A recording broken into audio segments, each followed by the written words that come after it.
আসসালামাইকুম বন্ধুরা, আজকে এই একটা জিনিস দেখলাম যেটা আর কি ভিডিও না করে পারলাম না।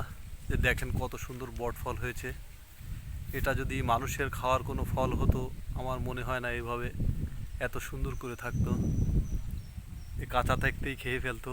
দেখেন গাছে অনেক বট পাখি এসেছে, ফল খাচ্ছে, কিন্তু এই সব ডালে ডালে এরকম লাল হয়ে হয়ে ঝুলে পড়ছে সব ফল। একটা অন্যরকম দেখতে, অন্যরকম মনোরম পরিবেশ হয়ে গেছে, যেটা ভাবলাম যে আসলে একটু ভিডিও করে দিই। প্রত্যেক ডালে পানিতে ঝুলে পড়ছে ডাল, আর প্রত্যেক ডালে ডালে এরকম ফল। আসলে দেখলেই মনটা জুড়িয়ে যাচ্ছে যে এত সুন্দর দৃশ্য এটা। বিশাল বট গাছ এবং গাছের সব ডালে ডালে এরকম ফল আছে।